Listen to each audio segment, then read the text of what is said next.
Perkenalkan, nama saya Wirawati SPD. Saya merupakan CGP Angkatan 9 dari UPT Negeri 10 Oting, Kabupaten Sidenrekapa. Nah, di sini saya akan menampilkan sebuah diseminasi budaya positif yang kita terapkan di sekolah kita. Jadi ini adalah kegiatan aksi nyata. Aksi nyata saya di CGP Angkatan 9 modul 1.4 tentang budaya positif. Nah, selamat menyaksikan. Nah, di sini yang mau kita bahas, kita akan membahas tentang penerapan pengalaman budaya positif di sekolah kita.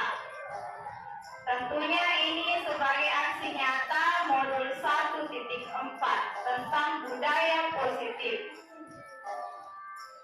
Nah, sebelum kita memulai, di sini ada sebuah ice breaking.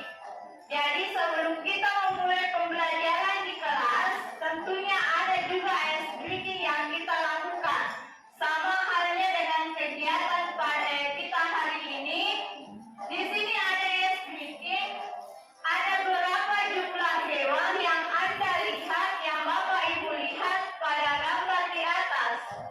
Tentunya di sini cuma sepintas kita lihat cuma ada gajah atau kedelai, tapi di dalam gambar ini ada hewan tersembunyi. Jadi ada berapa Bapak Ibu? Kira-kira ada berapa? 6, 9, 11, berapa? 10. Nah, yang lain? 7, 11. Nah, 10. Nah, kalau begitu kita lihat. Kira-kira ada berapa hewan pada gambar di atas? Nah, kita lihat. Ada 13. Dan ada petunjuknya juga. Di situ ada gajah, tentunya pasti ada kedelai, ada anjing, ada kucing. Kita lihat ini kucing. Yang ini kucingnya. Tikus, ular. Ularnya, di mana ularnya? Di ekor gajah. Ada ikan. Ada juga nyamuk. Nyamuk itu yang ini. Ada kura-kura. Ada burung. Burung itu kepalanya saja. Ada lumba-lumba. Ada buaya di di mulut gajah, dan ada udang. Nah, apa tujuannya ice breaking ini, Bapak Ibu? Tujuannya supaya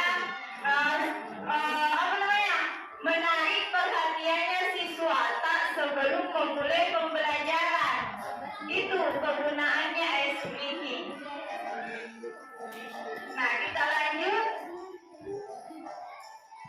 Kita masuk di materi inti, budaya positif. Apa itu sebenarnya budaya positif? Jadi, itu budaya positif sebenarnya Bapak Ibu sudah berlaku sejak lama di sekolah kita. Cuma mungkin penerapannya belum terlalu menonjol begitu. Jadi di sini kita akan bahas bagaimana itu budaya positif. Nah, sebelum menjawab ini kita lihat dulu. Jadi nanti bertanya jawaban budaya positif ini akan muncul di slide berikutnya. Jadi konsep inti budaya positif yang akan kita bahas itu ada di sini ada 7. Ibu. Jadi itu budaya positif Bapak Ibu, ada 7 konsep intinya. Ada perubahan paradigma belajar, ada disiplin belajar, ada nilai-nilai kebajikan, ada kebutuhan dasar manusia, motivasi perilaku manusia, posisi kontrol. Ini sangat penting Bapak Ibu. Keyakinan kelas dan segitiga restitusi. Nah, bagi kita Bapak Ibu, mungkin kita asing terhadap ini, posisi kontrol, keyakinan kelas, dan segitiga restitusi. Kenapa Bapak Ibu? Karena ini diterapkan pada kurikulum merdeka. Jadi baru kita dapat itu 3. Mungkin yang lain itu sering kita dapat. Itu di posisi kontrol, keyakinan kelas, sama segitiga restitusi. Oke, kita lanjut. Ini topik yang pertama, pembelajaran dengan paradigma baru. Jadi kita lihat di sini Bapak Ibu, kenapa muncul profil pelajar Pancasila sesuai dengan kurikulum kita, kurikulum merdeka. Kita akan mewujudkan ini yang namanya profil pelajar Pancasila yang terdiri dari 6 dimensi. Ada beriman bertakwa kepada Tuhan yang Maha Esa dan berakhlak mulia. Ada berkebinekaan global, ada gotong royong, mandiri, kreatif, dan bernalar kritis. Ini tentunya ada lagunya. Mungkin anak kita sudah tahu ini lagunya tentang profil pelajar Pancasila. Nah, apa kaitannya profil pelajar Pancasila di sini? Kaitannya kita lihat di sini. Pembelajaran berdifferensiasi. Ini pembelajaran juga ini sesuai dengan minat dan kebutuhannya siswa. Nah, ini didapat pada kurikulum merdeka lagi. Ini asing-asing bagi kita semua. Jadi itu pembelajaran berdifferensiasi, sama halnya dengan kerja kelompok Bapak Ibu. Tapi ini kita tekankan pada sesuai dengan minatnya dan kebutuhannya siswa di kelas. Jadi ada lagi miskonsepsi teori kontrol. Jadi ada di sini ilustrasinya guru mengontrol murid, ilustrasi bahwa kritik dan membuat rasa bersalah mampu menguatkan karakter. Ada juga ilustrasi bahwa semua penguatan positif, efektif, dan manfaat. Ada juga ilustrasi bahwa orang dewasa berhak untuk memaksa. Nah, ini sebelumnya Bapak Ibu kita laksanakan, dan inilah yang akan kita ubah. Kita ubah sesuai dengan budaya positif, bahwa sebagai guru posisi kontrol kita tidak hanya sebagai penghukum. Ada 5 nanti posisi kontrol yang akan kita bahas. Jadi bukan ini lagi Bapak Ibu, mungkin dihilangkan bahwa kalau kita orang dewasa bukan untuk memaksa siswa tak untuk menuruti kita, bukan begitu nanti maunya maunya budaya positif. Jadi di sini muncullah tadi disiplin positif. Seperti yang awal tadi slide pertama. Jadi disiplin itu berasal dari kata disiplina yang artinya belajar. Disiplin mengacu pada disiplin diri yang memiliki tanggung jawab terhadap apa yang dilakukan berdasarkan nilai-nilai yang diyakini. Disiplin positif juga di sini merupakan salah satu cara penerapan disiplin yang bertujuan untuk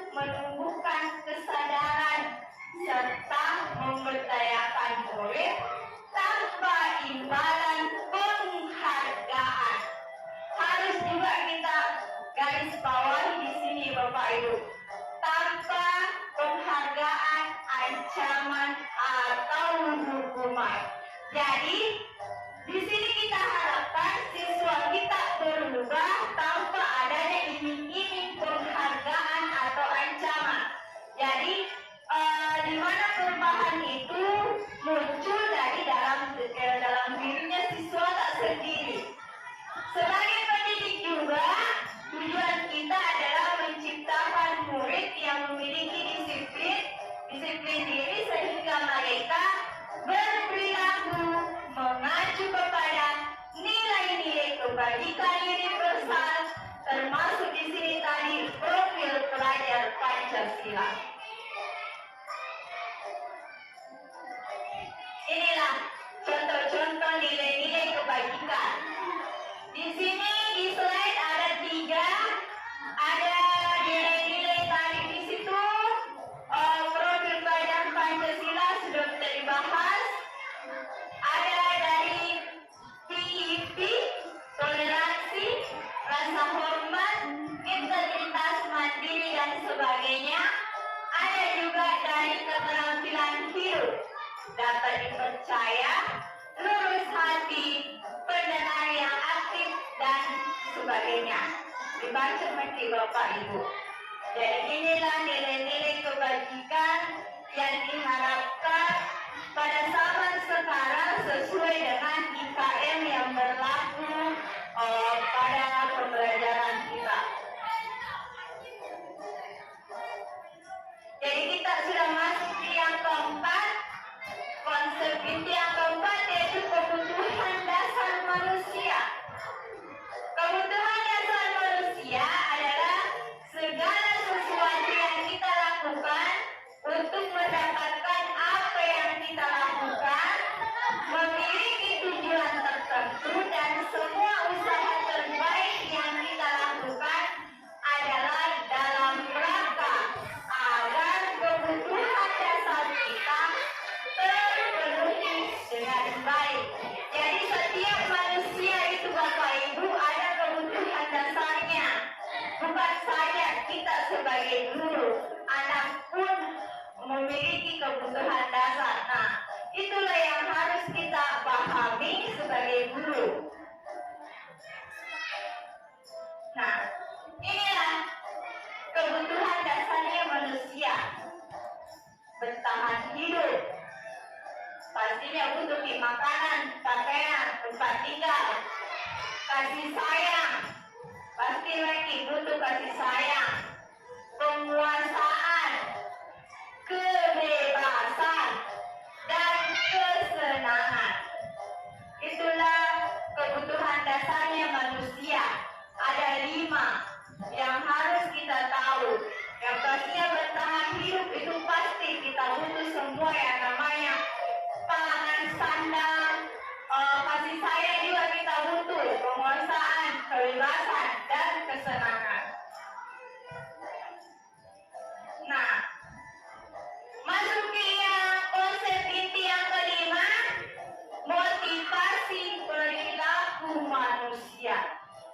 Di sini motivasinya ada 2, motivasi internal dan eksternal. Yang 2 ini dia eksternal, baru yang ini internal, dari luar, ini dari dalamnya.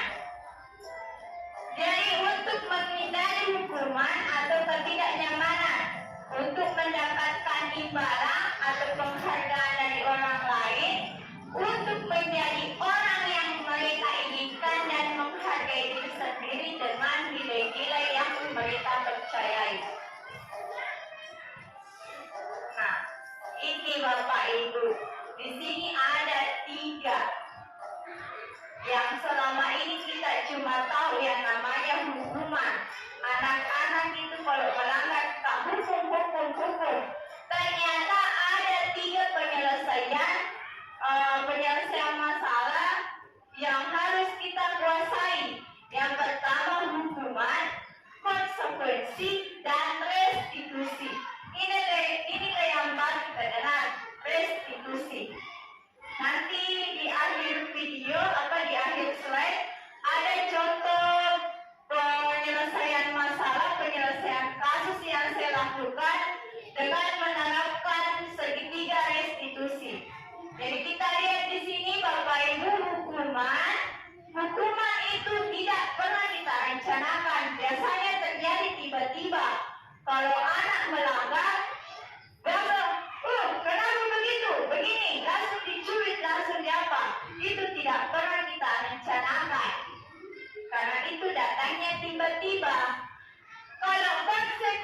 itu Bapak Ibu, rencana sudah disepakati. Misalkan kalau kamu melanggar anak, saya akan begini, atau kamu menulis begini, itu namanya konsekuensi. Ada kesepakatan sebelumnya. Jadi kalau anak melanggar, dia siap menerima konsekuensi yang telah disepakati oleh gurunya. Sedangkan restitusi, Bapak Ibu, di sini kita kolaborasi. Terjadi kolaborasi antara guru dan murid dalam menyelesaikan masalah.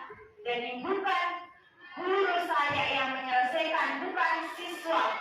Ada kolaborasi, ada kerjasama antara guru dan siswa dalam menyelesaikan masalah. Biasanya ini Bapak Ibu, kita kasih dulu kesempatan siswa, tak? Jangan langsung kasih hukuman. Kita selesaikan dulu. Kita buat kesepakatan dulu. Masih mau diulang atau tidak? Kalau masih diulang, apa konsekuensinya? Itulah gunanya yang namanya restitusi. Jadi, bukan itu langsung dihukum. Bukan langsung konsekuensi. Harus dikerjasama dulu dengan murid.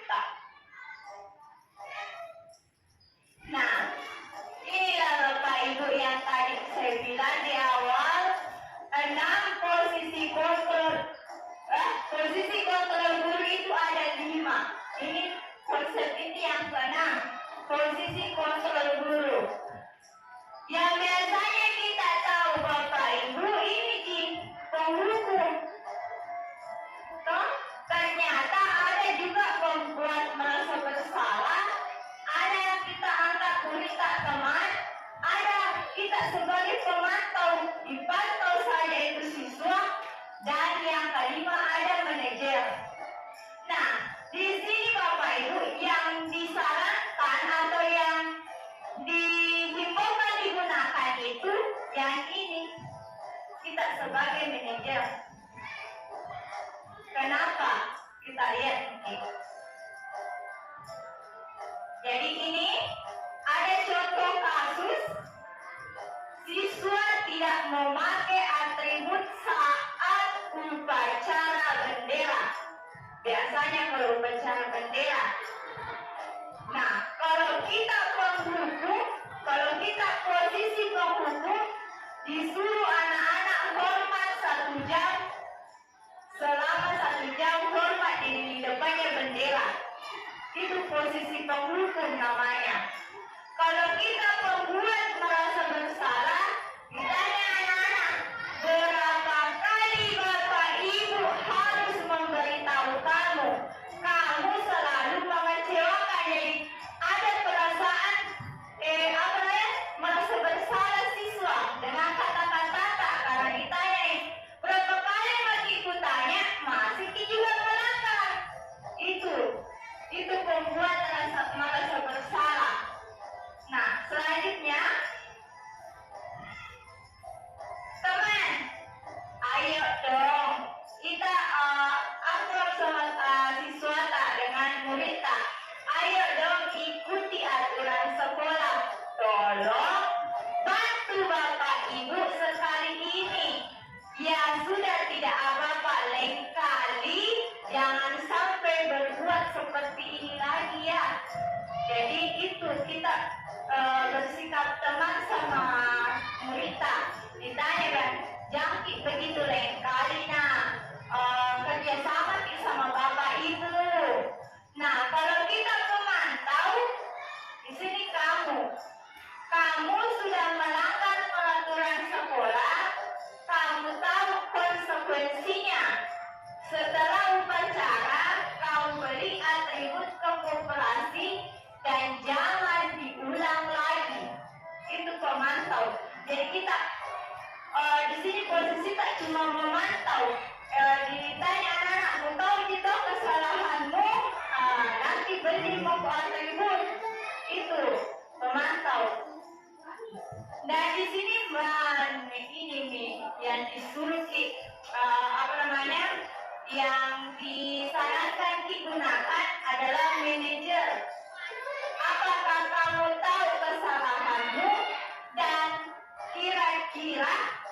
bagaimana kamu memperbaiki kesalahanmu. Jadi di sini kita berikan kesempatan kepada Mulita bagaimana dia memberikan solusi sendiri untuk memperbaiki kesalahan yang dia lakukan. Jadi bukan guru yang langsung ambil tindakan, kerjasama bersama Mulita. Nah, bagaimana langkah selanjutnya? Apa yang akan kamu lakukan supaya kamu tidak mengulangi itu lagi? Nah, dan inilah yang kita harapkan bisa kita terapkan di sekolah, yaitu posisi manajer. Di sini ada sedikit tanya jawab. Posisi kontrol apakah aku? Kalau kita mengatakan saya kecewa sekali dengan kamu, kira-kira itu posisi kontrol apa? Dari kalimat tadi ada penghukum, ada pembuat merasa bersalah, ada teman, ada pemantau, ada manajer. Kalau kita mengatakan saya kecewa sekali dengan kamu, apa? Oke, kita lihat. Katanya pembuat merasa bersalah. Oke, mantap. Jadi paham lagi Bapak Ibu toh yang namanya posisi kontrol. Ada lagi satu. Posisi kontrol apakah aku? Apa rencanamu untuk menyelesaikan masalah ini? Apa? Manajer. Oke, kita lihat. Iya, manajer. Jadi itu, kalau kita sebagai manajer, kita kasih pilihan, kita kasih opsi kepada Mulita bagaimana dia mau menyelesaikan masalahnya. Jadi bukan kita yang ambil tindakan sendiri, kita kerjasama sama Mulita. Oke, saya rasa cukup. Kita lanjut ke selanjutnya, keyakinan kelas. Ini keyakinan kelas baru-baru saya laksanakan hari Jumat Bapak Ibu, hari Jumat kemarin. Saya membuat keyakinan kelas bersama dengan murid saya di kelas 1. Nah, sebenarnya itu Bapak Ibu, di setiap kelas ada semua nih kesepakatan kelas tak, ada semua nih peraturan kelas tak. Tapi kenapa harus keyakinan kelas?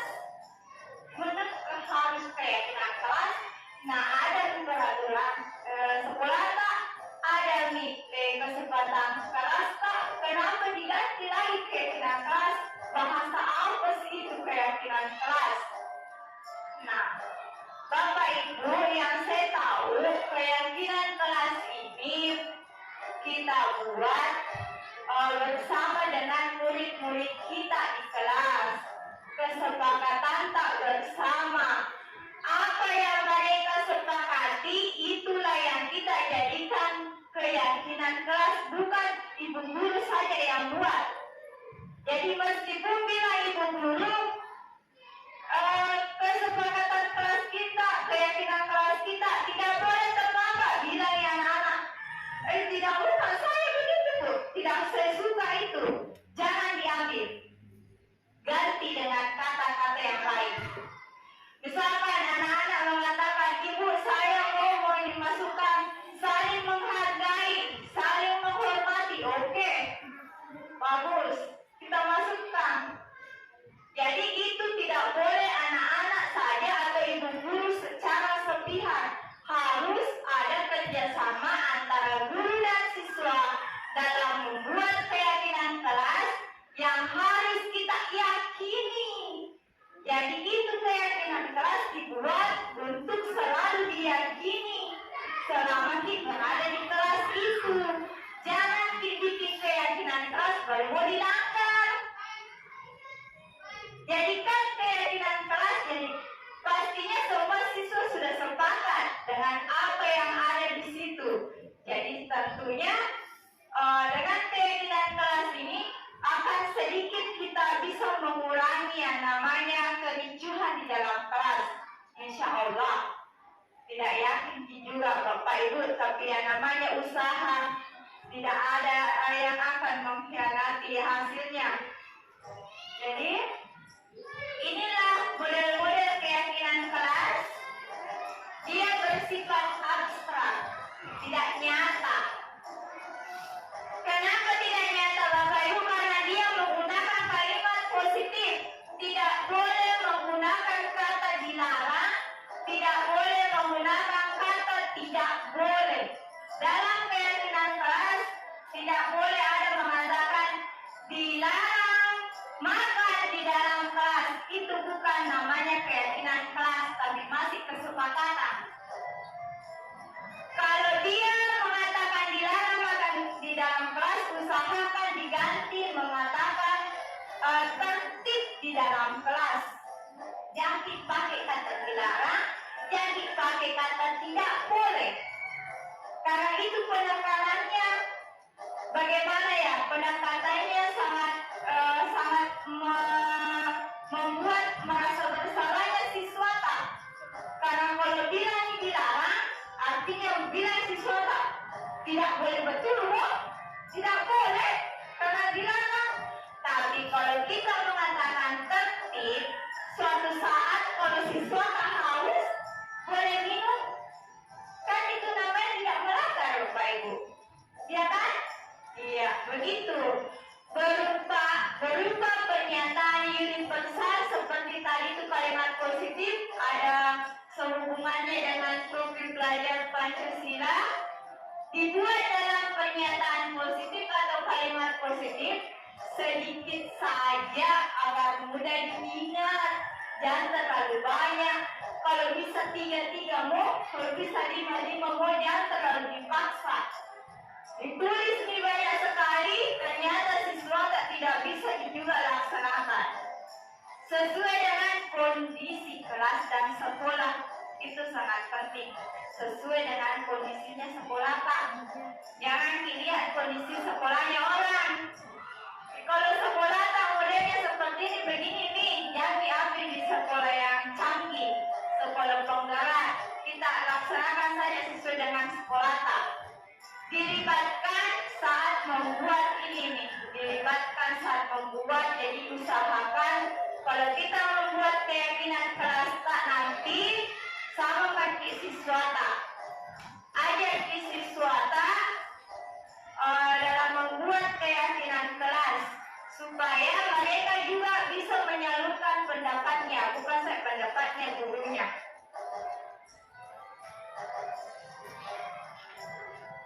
Nah, topik terakhir, konsep inti yang terakhir, kita sudah masuk di segitiga restitusi. Apa ini segitiga restitusi, Bapak Ibu? Itu adalah suatu proses dialog yang dijalankan oleh guru agar dapat menghasilkan murid yang mandiri dan bertanggung jawab. Tahap-tahap segitiga restitusi kita lihat di sini ada 3. Yang pertama yang kita lakukan menstabilkan identitas, lalu validasi tindakan yang salah, dan yang terakhir menanyakan keyakinan. Di sini bagian menstabilkan identitas ada di sini. Berdasarkan prinsip membuat kesalahan adalah bagian dari proses pembelajaran. Berbuat salah, contoh-contoh kalimatnya kalau kita sedang menggunakan segitiga restitusi, berbuat salah itu wajar anak-anak. Jadi kita tanya yang anak tak begitu. Tidak ada manusia yang sempurna. Bapak Ibu juga pernah melakukan kesalahan. Bapak Ibu tidak mau mencari siapa yang salah, tetapi Bapak atau Ibu ingin mencari solusi dari permasalahan ini. Kamu berhak merasa begitu. Dalam yang kedua, validasi tindakan yang salah. Kita tanya anak-anak tak, kamu pasti punya alasan mengapa melakukan hal itu. Padahal kamu bisa melakukan yang lebih buruk dari ini ya. Kamu patut bangga karena telah melindungi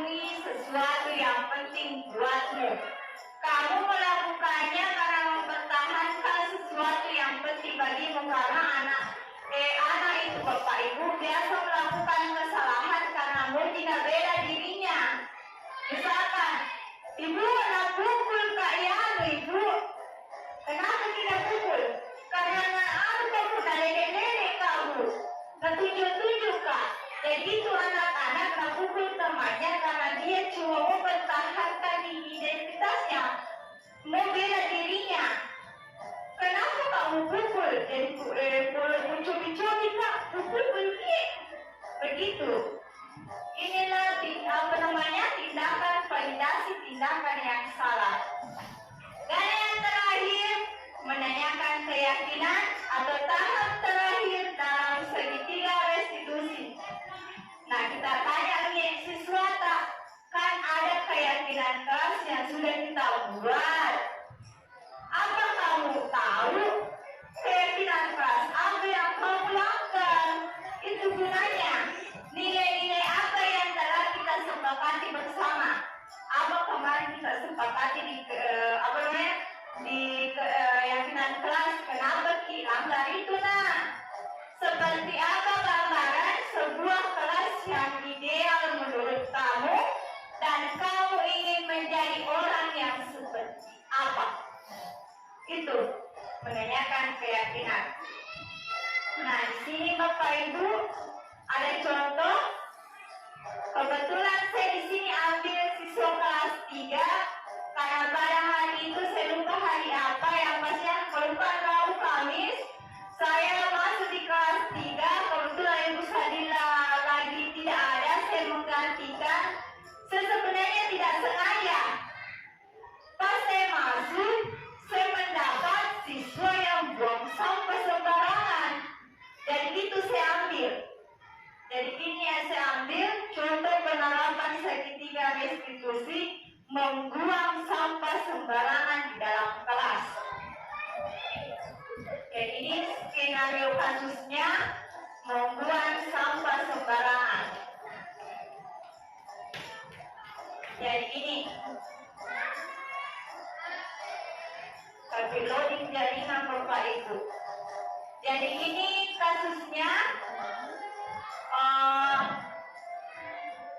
saya dapat ketika anaknya perang kasih secara tidak kebetulan main pesawat di dalam kelas. Nah saya dapat ini tidak direncanakan Bapak Ibu. Ini bukan rencana, ini kenyataan saya dapat, makanya saya langsung jadikan penyelesaian masalah segitiga restitusi.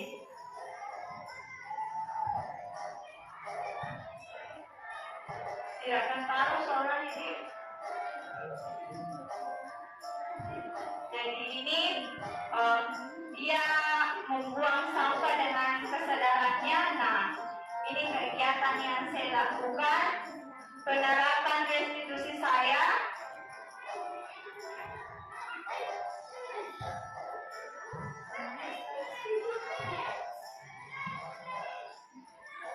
Jadi ini saya menstabilkan identitas, saya tanyakan.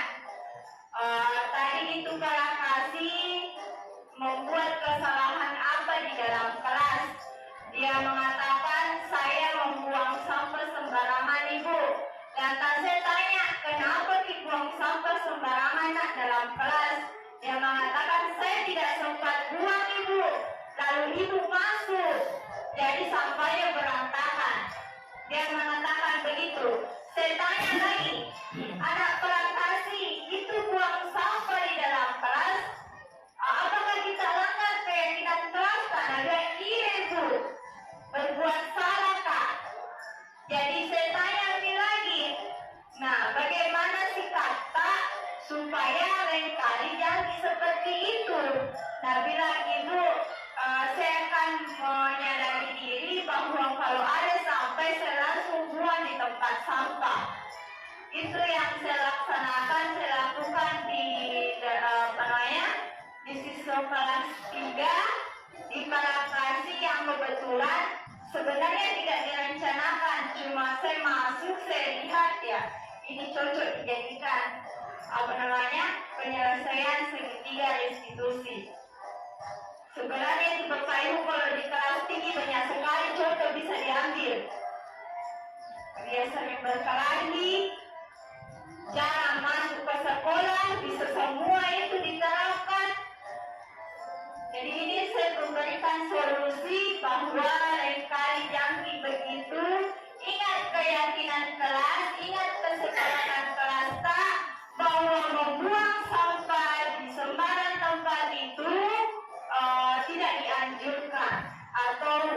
sedikit melanggar peraturan. Dia juga membuat kesepakatan bahwa lain kali Bapak Ibu kalau begitu Kak lagi siap menerima hukuman. Bukan saya yang katakan, dia sendiri yang bilang. Jadi itulah gunanya segitiga restitusi. Jadi kalau kita lain kali hukum siswa Pak, tidak ada istilah nak kena di aturan, karena dia sendiri yang berjanji. Karena sekarang itu Pak Ibu rawan sekali yang namanya itu kekerasan di sekolah. Jadi bagaimana caranya kita antisipasi hal itu? Kita buat siswa tak berjanji. Jadi kalau suatu saat kita hukum, kita tanya, nah kita sendiri yang berjanji. Jadi lain kali kalau begitu bagaimana? Nah, ini kita sudah sampai di ujung pertemuan. Nah, sekian dan terima kasih penyebaran budaya positif yang saya lakukan di sekolah UPTS Negeri 10 Oting. Dan apakah Bapak Ibu ada undang-undang selama penyampaian atau ada yang mau disampaikan, ada saran, ada kritik? Dan saya yakin di sekolah kita sudah menerapkan budaya positif ini dengan baik. Kita bisa lihat setiap pagi siswa kita sadar dengan sampah itu termasuk budaya positif Bapak Ibu. Sampah itu dia ambil, dia pungut, dia buang. Apel pagi, upacara itu semuanya sudah termasuk budaya positif. Dan yang perlu kita ada juga Bapak Ibu, budaya salim. Setiap pulang sekolah siswa itu salim kepada semua guru, itu sudah termasuk baik sekali. Itu termasuk budaya positif. Dan biasanya juga itu baris sebelum masuk kelas berdoa, budaya positif semua itu Bapak Ibu. Kalau di sekolah yang mayoritas Islam itu mereka sholat sebelum pulang, tapi kita tidak melaksanakan di sini karena kita ada minoritas. Jadi itu termasuk semua budaya positif. Apakah Bapak Ibu ada mau disampaikan? Tidak ada ini. Kalau memang tidak ada, terima kasih atas waktu dan kesempatan Kak. Di sini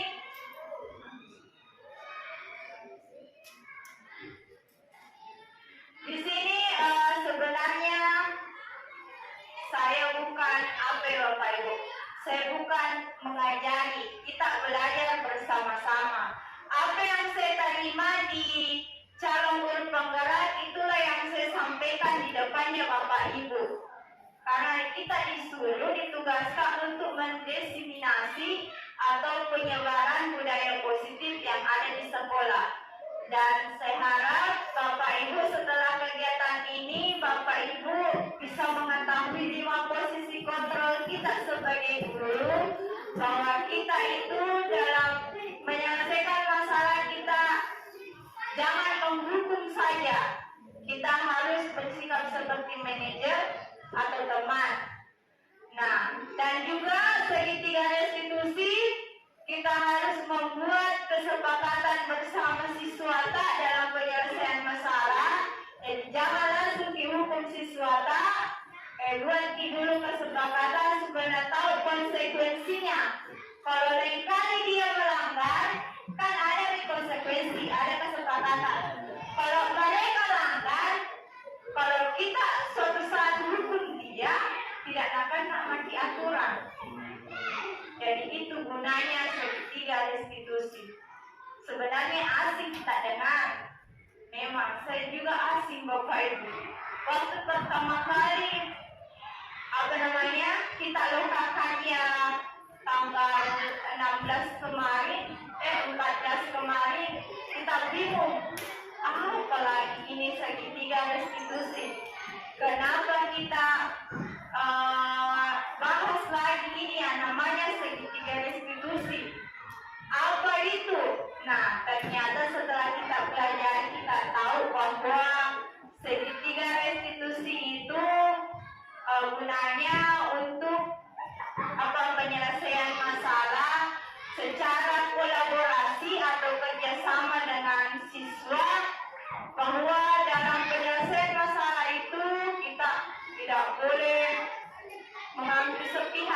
sepihak sebagai guru.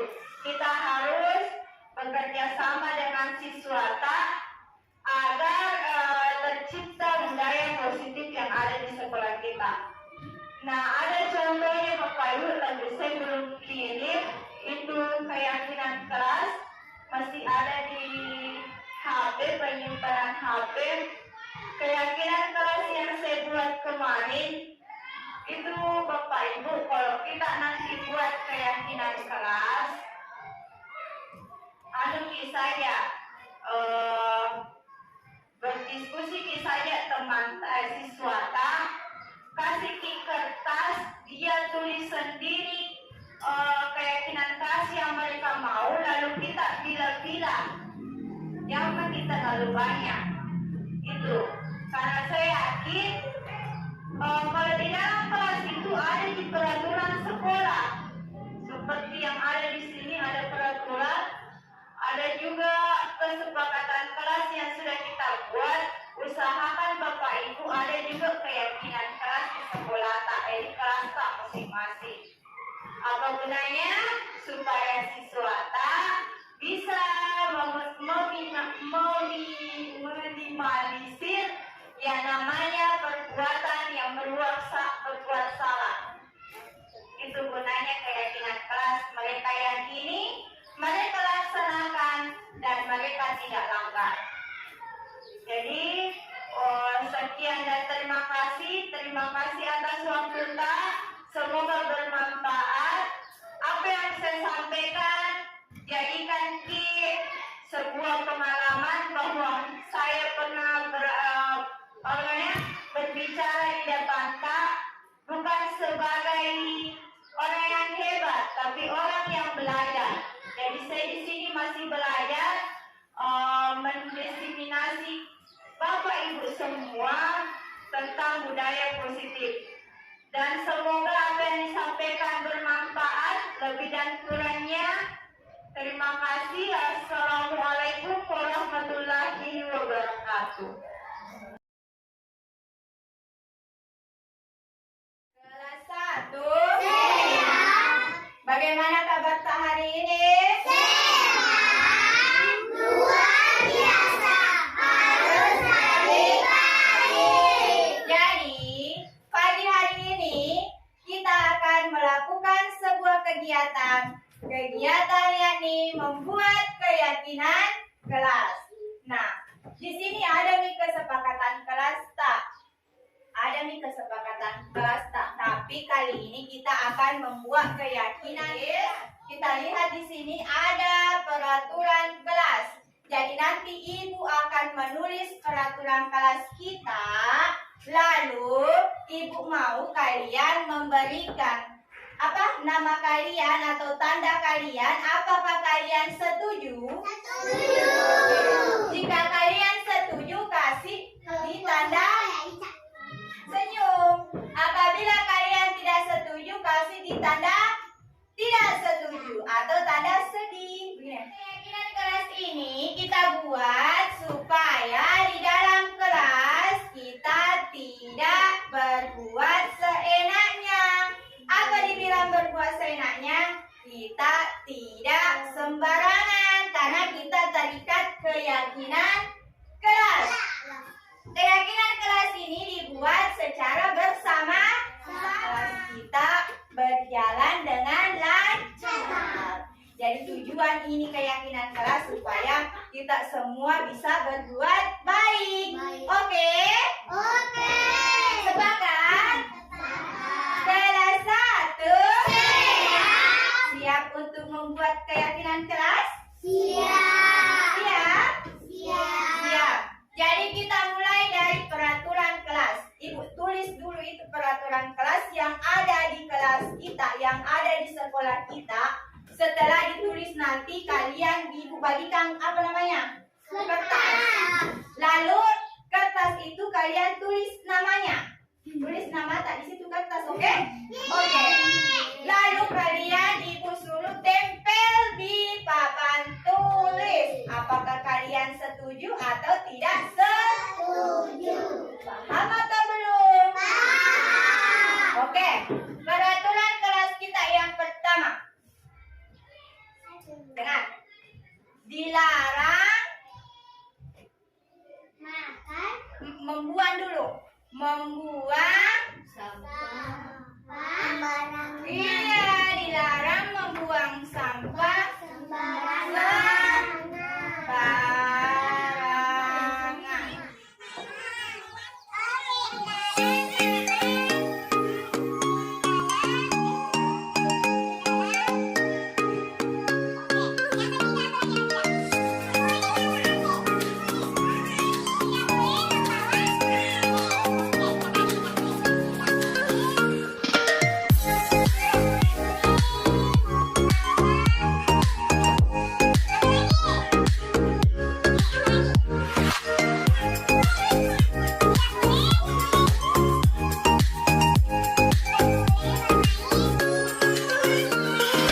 Nah,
ini tadi peraturan kelas yang sudah dibuat, lalu disepakati, lalu kita ubah menjadi kalimat positif.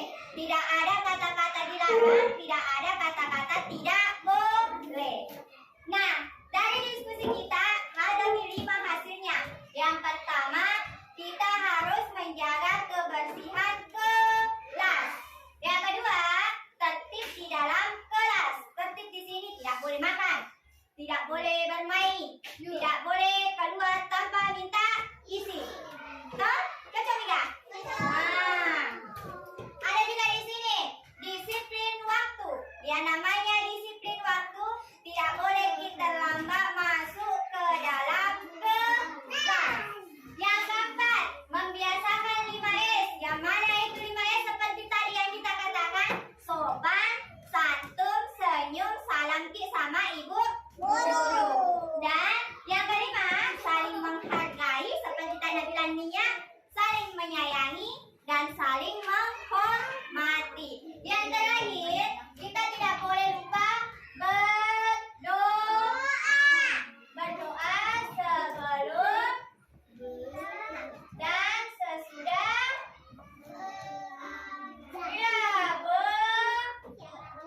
belajar. Inilah 6 kalimat positif yang dihasilkan dari peraturan kelas. Semuanya setuju? Semuanya setuju? Nah, kalau begitu, kita lanjut membuat keyakinan kelas kita. Keyakinan yang kita sepakati dan kita harus melaksanakannya setiap sepakat. Sepakat? Jadi, kita pindahkan kalimat positif ini ke dalam tabel atau ke dalam keyakinan kelas kita. Nah, keyakinan kelas ini nanti Ibu mau kalian berikan tanda jengkol. Pakai cat. Jadi semuanya nanti jengkolnya kalian tempelkan di sini pakai cat. Itu artinya kita sepakat untuk melaksanakan keyakinan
Saya Ronald.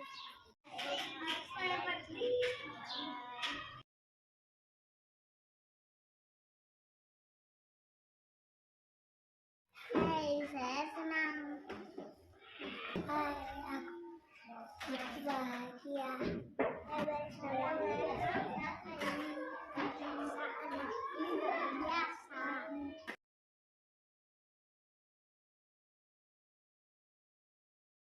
Sangat penting.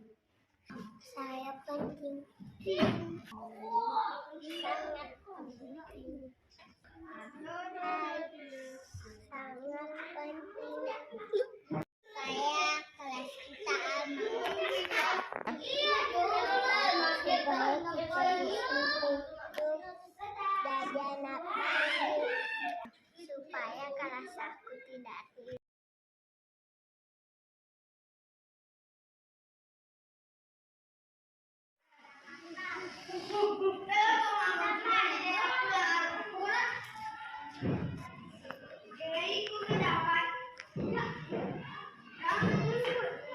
Siapa buang ini?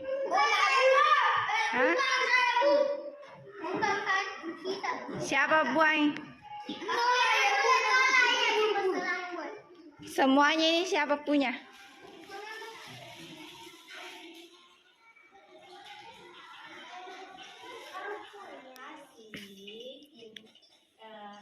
Apakah Farah kasih tahu kenapa Farah kasih Rupang di sini? Tidak tahu. Nah, begini. Kan tadi Ibu masuk di kelasnya Farah kasih ya.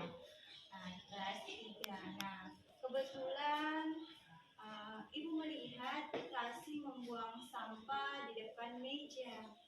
Itu kenapa? Aku lagi main pesawat.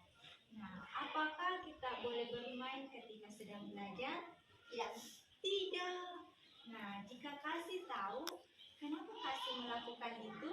Tidak sempat membuang. Oh, tidak sempat buang ke tempat sampah. Nah, perbuatan membuang sampah dalam kelas itu melanggar apa kasih? Aturan sekolah. Melanggar aturan sekolah.